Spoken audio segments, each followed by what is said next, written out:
I was born in Surabaya, Indonesia, on the island of Java in December of 1939. At that time, already the Japanese started the war in that area of the world. And they came, I was Dutch Indonesian, okay? So that's a little different from the native Indonesian people.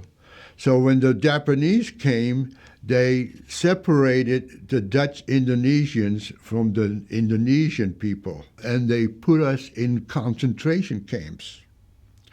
Somehow, my older sister and I got separated from our parents. And my older sister and I were in a concentration camp near the beach. They didn't mistreat us physically, but they didn't. Feeding was not a big thing to them. Okay, so we were close to near starvation most of the time. Another thing I remembered is we heard loud explosions on the Java Sea. And then a couple of days later, the wreckage of the ships came on shore, on the beach, and dead soldiers and sailors came on shore. And that was basically what I remembered of the 3 years that I was in the concentration camp. And then in August 1945, some soldiers with different strange uniforms that I have never seen before came into the camp, and they overwhelmed the Japanese soldiers. Later on, I found out those strange-looking soldiers was a special unit from the British Army called the Gurkhas. After the war, the people in Indonesia, Indonesia was a colony. And the people in Indonesia then started a revolution against the Netherlands. And they were very openly hostile to us, the Dutch Indonesians. Then my parents decided to move out and go to the Netherlands. We got on a ship in the winter of 1946. It was a very stormy voyage. I remember that. It took us 3 weeks to travel from Indonesia to the Netherlands. When we arrived in the Netherlands, it was winter there too, but all we had on our was tropical clothes. And it was the strongest, the coldest winter on record. While I was living in Amsterdam, I went to Catholic school. Catholic schools, all the way grade school and high school, but I wasn't really that interested in the Catholic Church because they were very ritualistic, and everything was in Latin, and we were not exposed to the Bible at all. The Netherlands had a severe housing shortage because the Netherlands were bombed also with Germany and the rest of Europe. So young singles or young married people could not find a place to live. Okay, so I decided then to immigrate to the United States. I was 21 years old, but the rule of immigration there at the time was I had to have a sponsor. And fortunately, friends of my mother's family, we're already in Hawthorne, so they sponsored me. In my second year in the United States, I enlisted in the Air Force, and I became a citizen during my service over there. And after being discharged, I came back to California and rented a room with my sponsors. And I got a job in production control. And one day, I saw a young woman in the front lobby, and that was Evie. We started dating. I also attended church with her. And then when I met her family and her parents and her family, I saw this was something that is different from in my past. And I was very impressed with their interaction between each other. I went to church with her, okay, and one day one of the deacons came and visited me. And he explained the plan of salvation very carefully and very slowly. He made sure I understood everything, and I accepted Jesus at that time. And then shortly after that, we became engaged. While we were engaged, I saw an ad in the paper of Trans World Airlines. They had openings for flight pursers on the transatlantic service based in New York. So I thought, this is my opportunity. So I applied, and I got the job because of my language skills. Well, at the time, I was speaking, besides my native Dutch, English, French, and German. So, and after I completed my training in Kansas City, I moved to New York and started flying with them. But then on my third and final training flight out of Frankfurt, Germany, on the September 6th, our marriage was scheduled for September 12th. So I had about 6 days to get ready to go home to California and then get married on the 12th. The flight that I was on, Flight 741, it originated in Tel Aviv, Israel. So most of the passengers were Jewish passengers. They were there on vacation, coming home. My flight started in Frankfurt. After we passed Brussels, I was working in first class, and I heard a commotion in economy. So I approached the curtain that separated the two compartments, and then a Middle Eastern couple faced me with the man facing me with a pistol in my face. And the woman had a hand grenade in her hand with her finger in the pull ring. And the man was mentioning, said, open the door, the cockpit door. Says, well, the door was locked all the time. I got an intercom phone and talked to the captain. He says, there's an armed couple here who, this is a hijacking, and they want to go inside. And then a couple of seconds later, the flight engineer opened the cockpit door.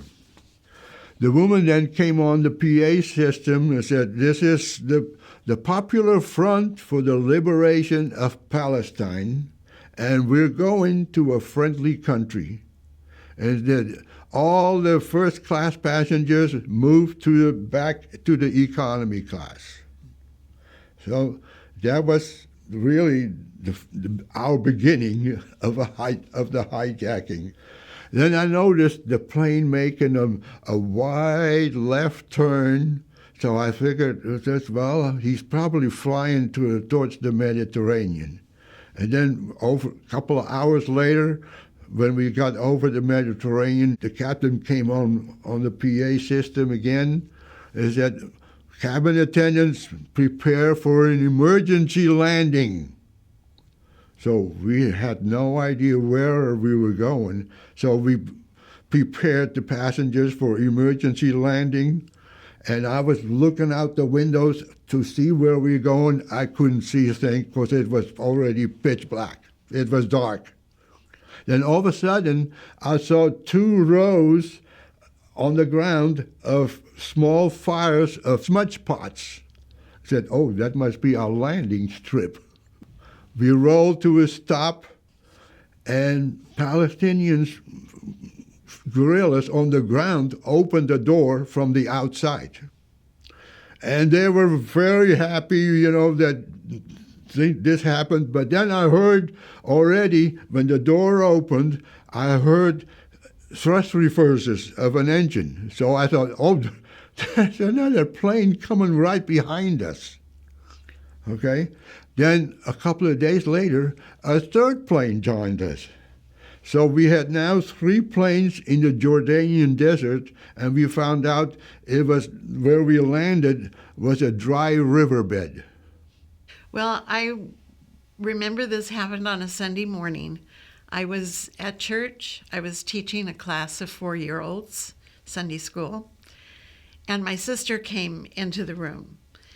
She had been listening to the radio while she was getting ready for church, and she wanted me to know that she had heard a news flash on the radio telling us that a plane, a TWA plane, had been hijacked from Frankfurt on its way to New York.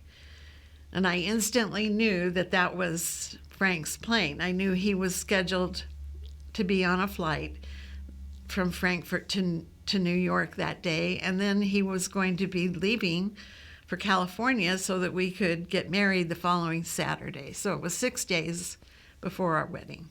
The first day or so, all our passports got confiscated. Our Jewish passengers were very, very concerned about this. We were feeding our passengers of the food that we had, but then after a day or two, we were out of food. That was my final training flight that I was on. So my instructor and I were looking for the person who was in charge, and we told him, "You just okay. Now that you are now in charge of us, you are responsible for us, and part of that is food." And he looked at us, he kind of smiled at us, and then he turned around and got out of the plane. The next morning, the Palestinian soldiers came on board with baskets of pita bread and fresh drinks. So we taken care of the food situation. But then, even in the desert, inside the cabin in the plane, it was very uncomfortable. We got a generator from KLM Royal Dutch Airlines, and we plugged in the power, and that was quite a relief then. We observed them. They were taking dynamite on the planes, which was really scary because we had no idea what they were going to do, to blow up the plane. Madmen had my fiancé, and they were holding him hostage and threatening to blow up the plane that he was in with the passengers on board. So that was a pretty anxious time for me. I was only 22. I didn't understand all the geopolitical wrangling that was going on at the time. And it was a very frightening time for me. But the pastor, he organized an around-the-clock prayer chain for Frank. So the whole time that he was being held captive, there were people on their knees praying for him. And I'm sure that they were probably praying for me too. Every day I got a phone call from TWA, and probably not every day, but I did receive several phone calls from someone at the State Department that was assigned to me, I think. It was basically just a time of waiting. There were a lot of unknowns. I had to, of course, postpone the wedding indefinitely. So I just picked up the phone and started calling, and I can say that everyone was very accommodating, and they seemed almost excited to be a small part of this drama that was unfolding daily. About the day that I was supposed to go back home, I noticed I'm not going to make it back to California. But that day, they took all the women, including the female cabin attendants and the children, they took it off the plane, put them in buses, and they got transported to town, to Amman. A day later, the male passengers then got transported. We got off the plane and drove to Amman, Jordan. But somehow I got separated from my flight crew. But I had all the bags, all our bags, plus the flight crews, their flight bags, okay? And then one night, they woke me up in the middle of the night and said, come on, said, let's go outside, bring all your bags, and then make sure you have your TWA flight cap and put it on your head. I said, okay. They didn't tell me what their plans were. So we had the driver, just me, and the guard. We were going on. But he had a rifle, and he pointed the rifle right at me during the whole ride. Right? We were riding without the headlights on, and we were going into a maze of small, narrow streets, and then in the distance we saw a Jordanian roadblock, an army roadblock.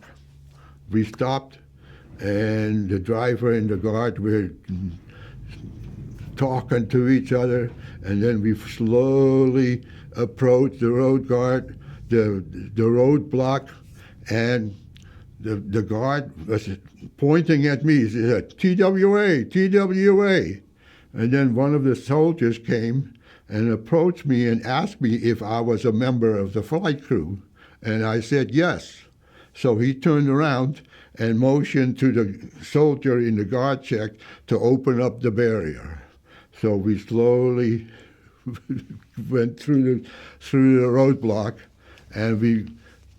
but the soldiers were really they were really anxious to do something, but they were under orders not to hurt us. So we went through the roadblock, and we went back into the maze of small, narrow streets again until we stopped to a house. And we got in there, and everybody was very relieved to see me, but especially because I brought their bags home with their flight bags. At the time, then, King Hussein was really getting angry with the Palestinians, and he said, this is something, we have to get them out. We have to do something. But then he started a war with the Palestinians. When we were there was no food, no water. For 20 days, we had none at all. But in the mornings, we started with artillery fire coming from far away, and we heard the explosions, boom, boom, boom, and it got closer and closer to the house where we were. But it stopped around the area. In the evenings, there were flares going up, and then it lit up the whole area. And then we had other, I think, bazooka fires or mortar fires or anything like that coming down to us. For about 2 weeks, this was going on and on and on. We were really scared. We were scared to death. 26th of September, that one morning, it was very, very quiet. I says, what is going on? What's happening? I said, and then a European man came in, and he stopped there, and he identified himself that he was a representative of the International Red Cross. He said, you are free. You are liberated. Come on, get out of here, get your bags, and we'll go to town. And we were at, what did he say?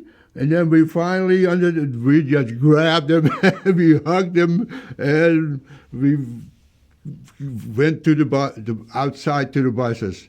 And when we were outside, we were really stunned because the whole area was leveled. Nothing but rumble and small fires. Our building, our house, was the only one standing up. And this was really, this was our test of faith. Frank was a new Christian, and I don't think there's too many people that have had their faith tested like his was. And I remember so clearly when he told me that, I was thinking of all those people that had been praying for him. Frank has told me there was something that was letting him know that people were praying for him. And I felt the effects of those prayers almost instantly. I remember one of the Bible verses that I had underlined in my Bible was Psalm 34:7, which is, "The angel of the Lord encamps around those who fear him, and he delivers them." And it was just miraculous, really, that his house was the only one left standing. Well, TWA flew me to New York to meet him. We just held each other and cried and laughed, and we were just so relieved. And then we both of us flew then back to Los Angeles. We were about 20 days delayed. And then we got married. We made arrangements to get married on October 3rd. We've been married now for 52 years. We have one daughter and we have two grandsons.